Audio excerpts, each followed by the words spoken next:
मेरे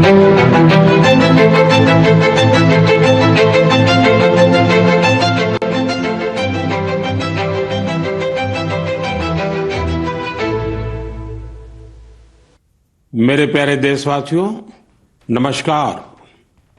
आज बहुत पावन दिन पर मुझे आपसे मन की बात करने का अवसर मिला है। आज चैत्र माह के शुक्ल पक्ष की प्रतिपदा तिथि है। आज से चैत्र नवरात्र की शुरुआत हो रही है। आज से भारतीय नववर्ष का भी आरंभ हो रहा है। इस बार विक्रम संवत 2082 शुरू हो रहा है। इस समय मेरे सामने आपकी ढेर सारी चिट्ठियां रखी हुई है। कोई बिहार से हैं, कोई बंगाल से, कोई तमिलनाडु से हैं, कोई गुजरात से हैं। इनमें बड़े रोचक तरीके से लोगों ने अपने मन की बातें लिखकर भेजी है। कई सारी चिट्ठियों में शुभकामनाएं भी हैं, बधाई संदेश भी हैं, लेकिन आज मेरा मन करता है कुछ संदेशों को आपको सुनाऊं। सर्वारिगु युगादि हब्बद शुभाशय गड़ू। अगला संदेश है अंदरिकी उगादि शुभाकांक्षलु। अब एक और चिट्ठी में लिखा है संवसार पाड़व्यार्ची परबी। अगले संदेश में लिखा गया है गुड़ी पाड़वा निमित्त हार्दिक शुभेच्छा। हमारे एक साथी ने लिखा है एल्लावरक्कुम विशु आशम शगल। एक और संदेश है इनिये पुथांडु नल्लवाल थुक्कल। साथियों, आप ये तो समझ गए होंगे कि अलग अलग भाषाओं में भेजे गए संदेश हैं, लेकिन क्या आप इसकी वजह जानते हैं? यही तो वो खास बात है जो आज मुझे आपसे साझा करनी है। हमारे देश के अलग अलग राज्यों में आज और अगले कुछ दिनों में नववर्ष शुरू हो रहे हैं और ये सभी संदेश नववर्ष और विभिन्न पर्वों की बधाइयों के हैं। इसलिए मुझे अलग अलग भाषाओं में लोगों ने शुभकामनाएं भेजी हैं। साथियों, आज कर्नाटका में, आंध्र प्रदेश, तेलंगाना में उगादी का पर्व बहुत धूमधाम से मनाया जा रहा है। आज ही महाराष्ट्र में गुड़ी पड़वा मनाया जा रहा है। विविधता भरे हमारे देश में अलग अलग राज्यों में अगले कुछ दिन में असम में रोंगाली बिहू, बंगाल में पोइला बोईशाख, कश्मीर में नवरेह का उत्सव मनाया जाएगा। इसी तरह 13 से 15 अप्रैल के बीच देश के अलग अलग हिस्सों में त्योहारों की जबरदस्त धूम दिखेगी। इसे लेकर भी उत्साह का माहौल है और ईद का त्योहार तो आ ही रहा है। यानी ये पूरा महीना त्योहारों का है, पर्वों का है। मैं देश के लोगों को इन त्योहारों की बहुत बहुत बधाई देता हूं। हमारे ये त्योहार भले ही अलग अलग क्षेत्रों में हो, लेकिन ये दिखाते हैं कि भारत की विविधता में भी कैसे एकता पिरोई हुई है। इस एकता की भावना को हमें निरंतर मजबूत करते चलना है। साथियों, जब परीक्षाएं आती हैं तो युवा साथियों के साथ मैं परीक्षा पे चर्चा करता हूं। अब परीक्षाएं हो चुकी हैं। बहुत सारे स्कूलों में तो दोबारा क्लास शुरू होने की तैयारी हो रही है। इसके बाद गर्मी की छुट्टियों का समय भी आने वाला है। साल के इस समय का बच्चों को बहुत इंतजार रहता है। मुझे तो अपने बचपन के दिन याद आ गए जब मैं और मेरे दोस्त दिन भर कुछ ना कुछ उत्पात मचाते रहते थे, लेकिन साथ ही हम कुछ कंस्ट्रक्टिव भी करते थे, सीखते भी थे। गर्मियों के दिन बड़े होते हैं। इसमें बच्चों के पास करने को बहुत कुछ होता है। ये समय किसी नई हॉबी को अपनाने के साथ ही अपने हुनर को और तराशने का भी है। आज बच्चों के लिए ऐसे प्लेटफॉर्म की कमी नहीं जहां वे काफी कुछ सीख सकते हैं। जैसे कोई संस्था टेक्नोलॉजी कैंप चला रही हो तो बच्चे वहां ऐप बनाने के साथ ही ओपन सोर्स सॉफ्टवेयर के बारे में जान सकते हैं।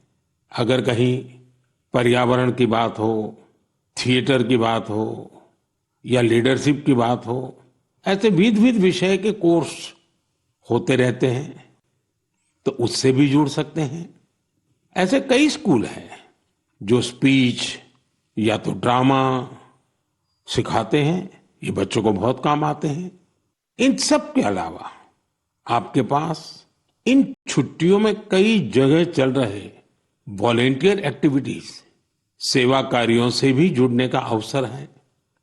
ऐसे कार्यक्रमों को लेकर मेरा एक विशेष आग्रह है।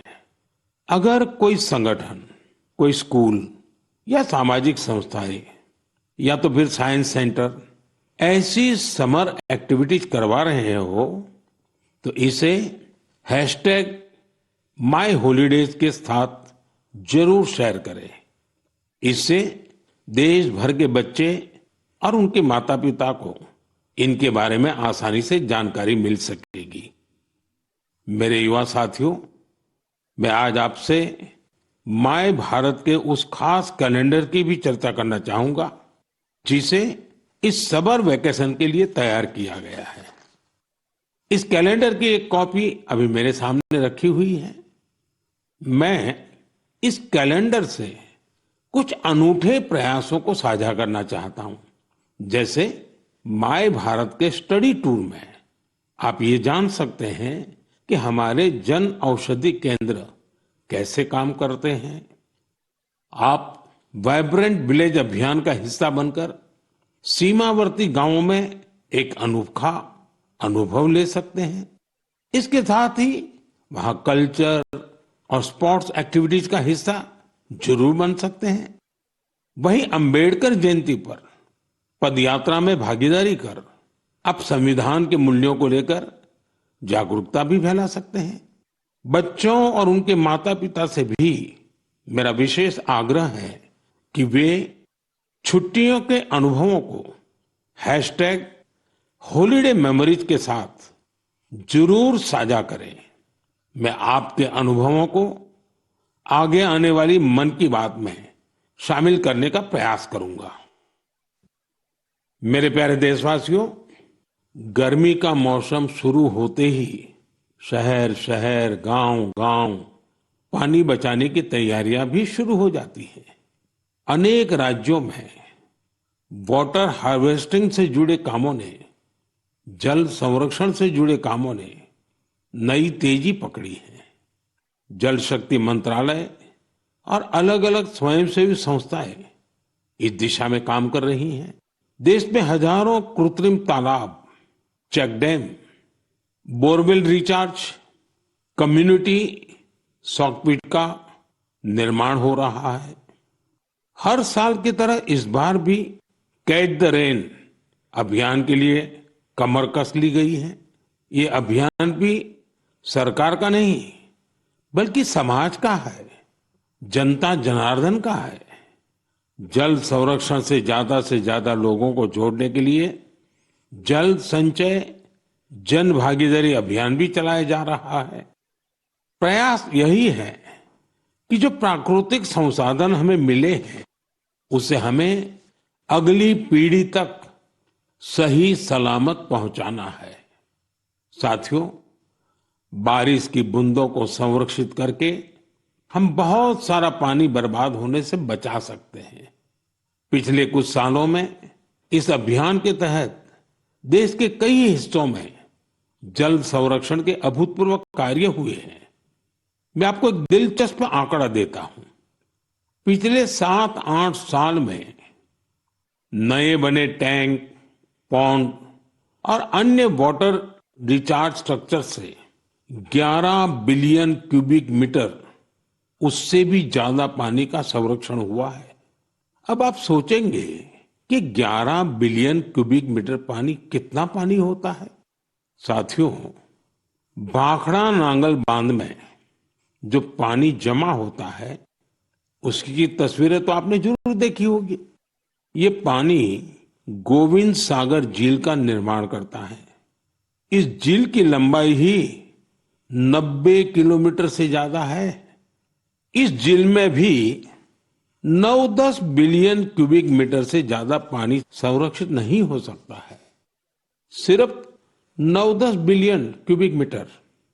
और देशवासियों ने अपने छोटे छोटे प्रयास से देश के अलग अलग हिस्सों में 11 बिलियन क्यूबिक मीटर पानी के संरक्षण का इंतजाम कर दिया है ना ये शानदार प्रयास।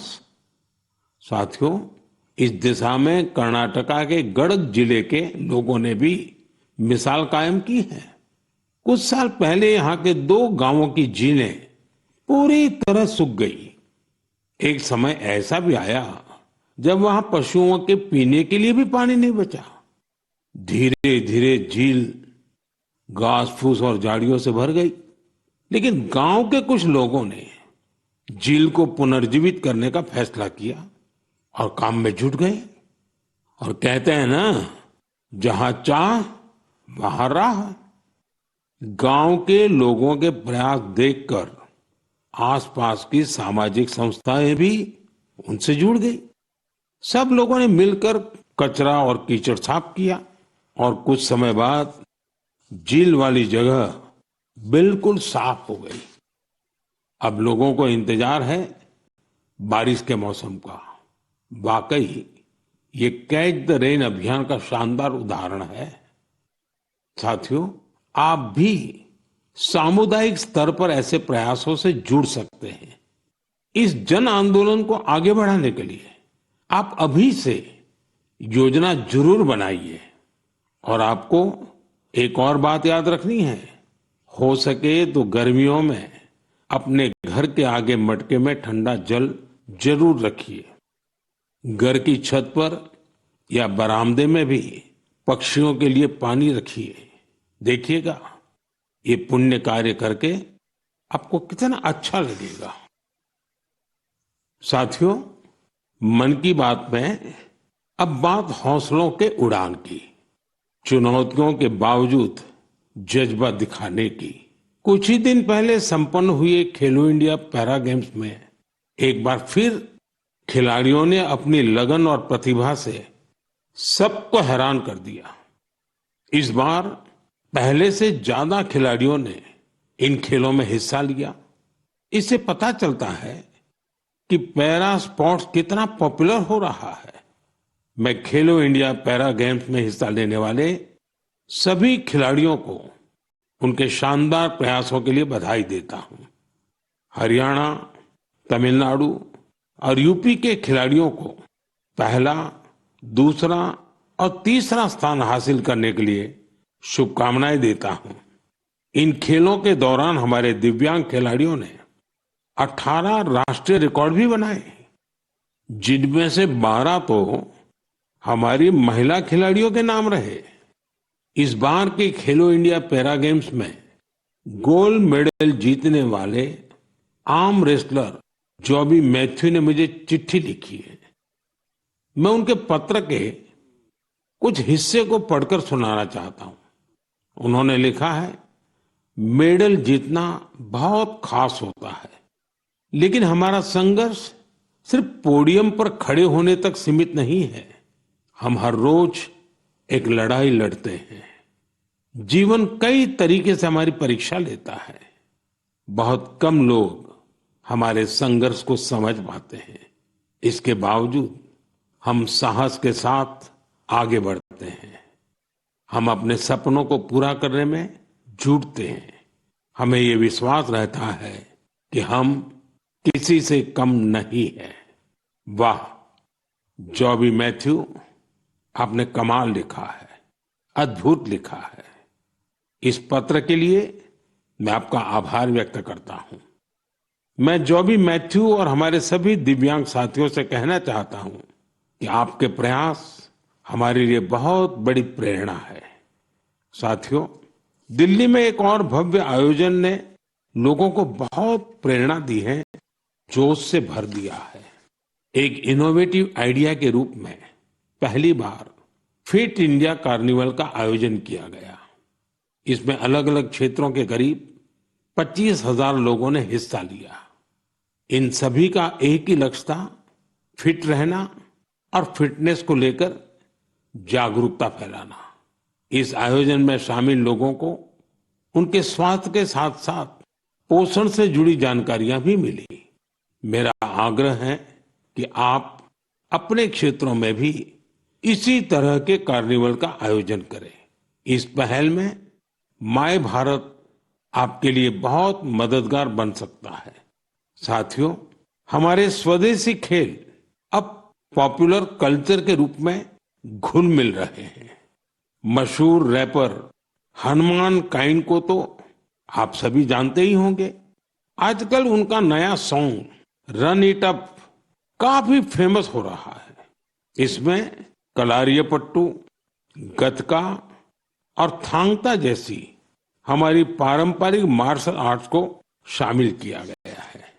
मैं हनुमान काइंड को बधाई देता हूं कि उनके प्रयास से हमारी पारंपरिक मार्शल आर्ट्स के बारे में दुनिया के लोग जान पा रहे हैं। मेरे प्यारे देशवासियों, हर महीने मुझे माईगॉव और नमो ऐप पर आपके ढेरों संदेश मिलते हैं।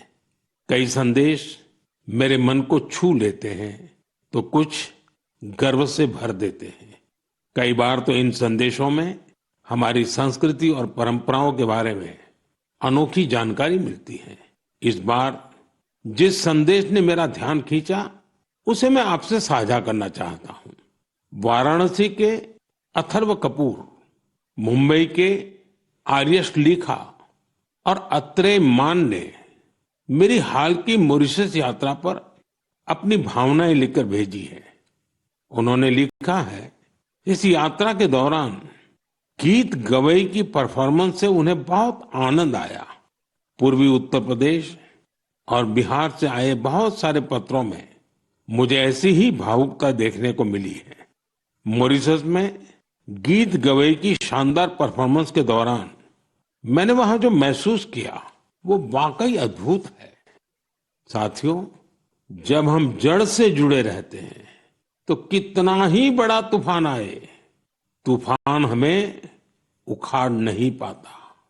आप कल्पना करिए, करीब 200 साल पहले भारत से कई लोग गिरमिटिया मजदूर के रूप में मॉरिशस गए थे।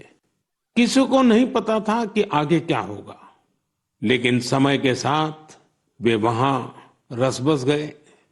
मॉरिशस में उन्होंने अपनी एक बड़ी पहचान बनाई। उन्होंने अपनी विरासत को सहेज कर रखा और जड़ों से जुड़े रहे। मॉरिशस ऐसा अकेला उदाहरण नहीं है। पिछले साल जब मैं गयाना गया था तो वहां की चौताल परफॉर्मेंस ने मुझे बहुत प्रभावित किया था। साथियों, अब मैं आपको एक ऑडियो सुनाता हूं।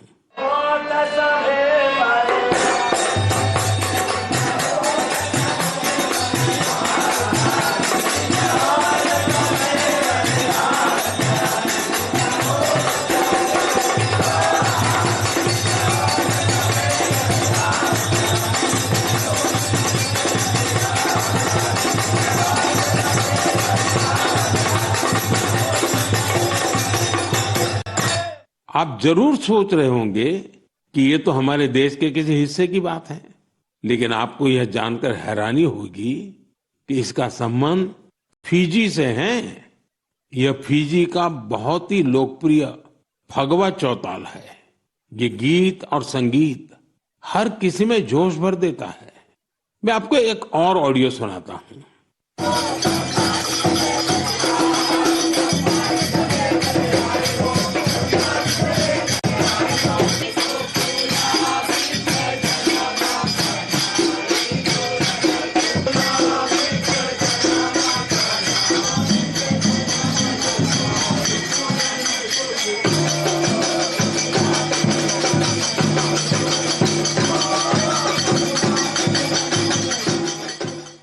ये ऑडियो सूरीनाम का चौताल है।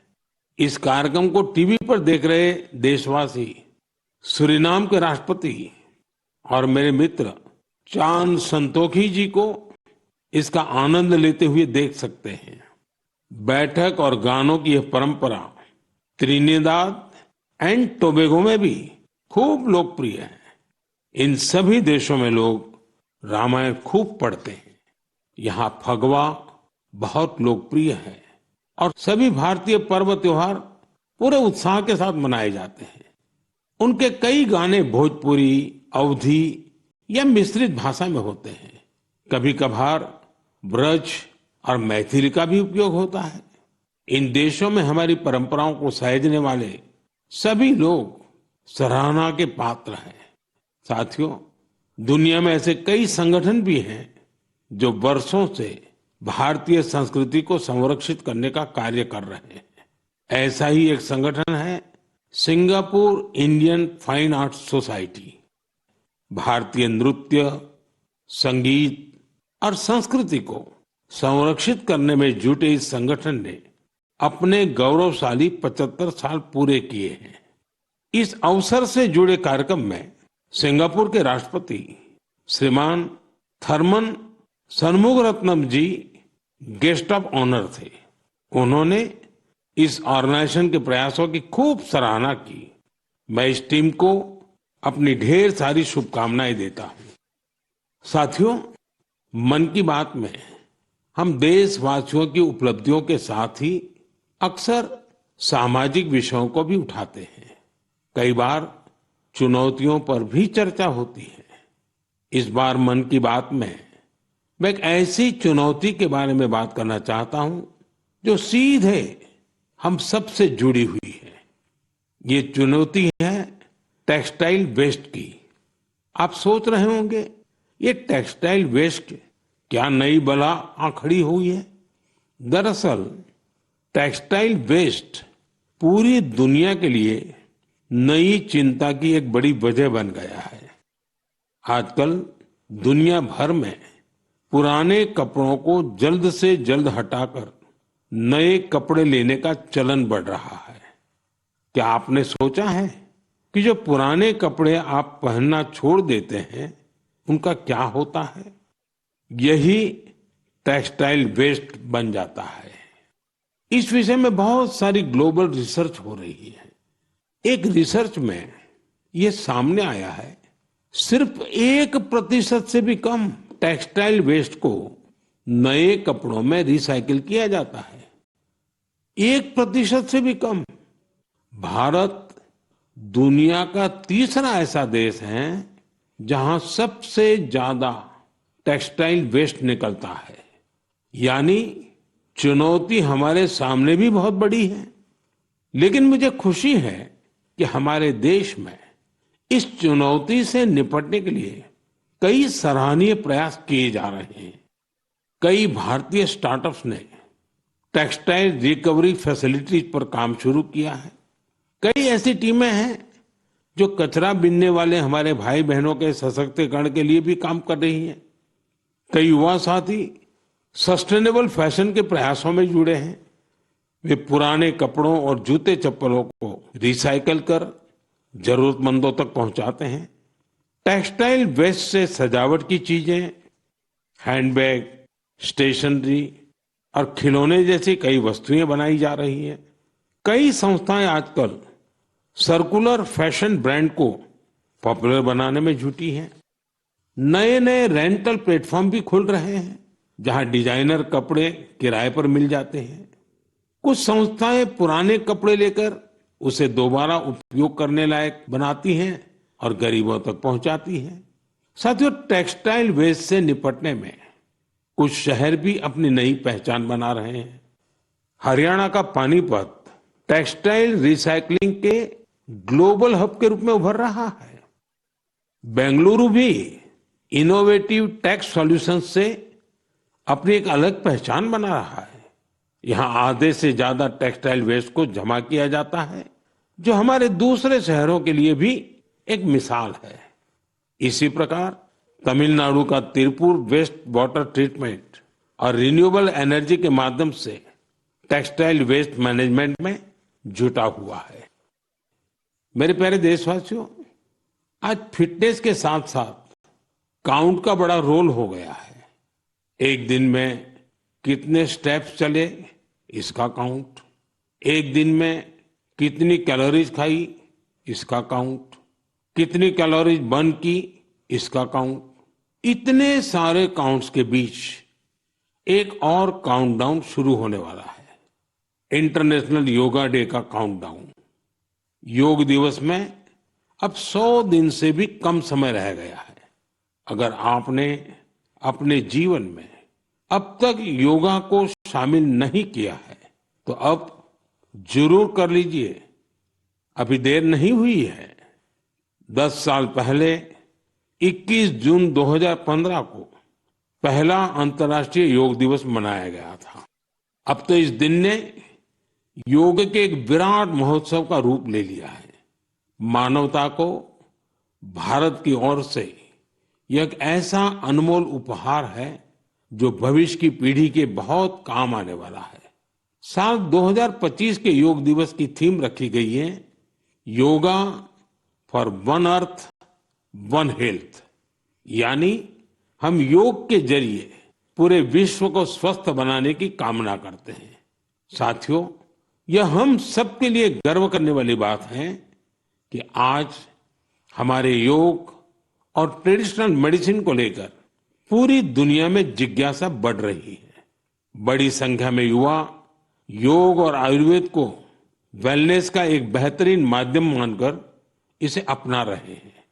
अब जैसे साउथ अमेरिका का देश चिली है, वहां आयुर्वेद तेजी से लोकप्रिय हो रहा है।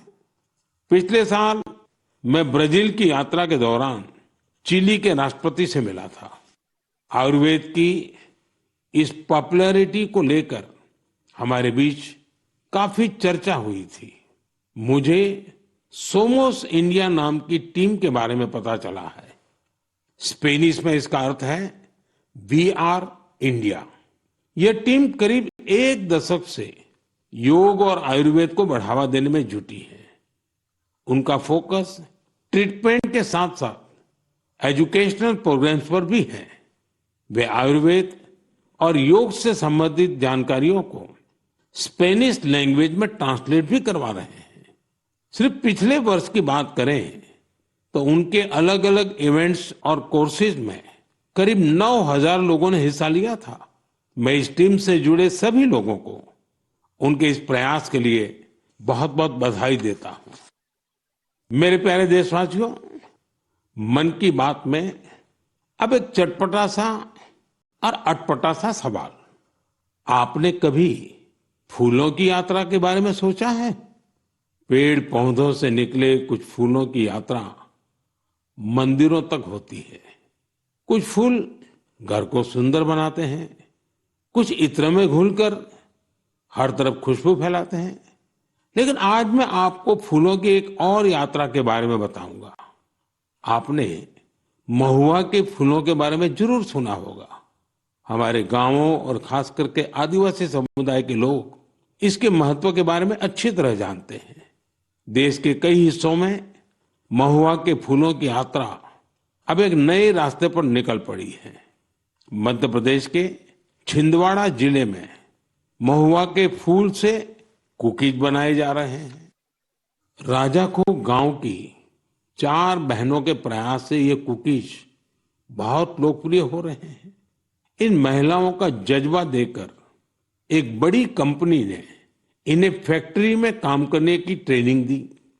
इनसे प्रेरित होकर गांव की कई महिलाएं इनके साथ जुड़ गई हैं। इनके बनाए महुआ कुकीज की मांग तेजी से बढ़ रही है। तेलंगाना के आदिलाबाद जिले में भी 2 बहनों ने महुआ के फूलों से नया एक्सपेरिमेंट किया है। वो इनसे तरह तरह के पकवान बनाती हैं, जिन्हें लोग बहुत पसंद करते हैं। उनके पकवानों में आदिवासी संस्कृति की मिठास भी है। साथियों, मैं आपको एक और शानदार फूल के बारे में बताना चाहता हूं और इसका नाम है कृष्ण कमल। क्या आप गुजरात के एकता नगर में स्टैच्यू ऑफ यूनिटी को देखने गए हैं? स्टैच्यू ऑफ यूनिटी के आसपास आपको ये कृष्ण कमल बड़ी संख्या में दिखेंगे। ये फूल पर्यटकों का मन मोह लेते हैं।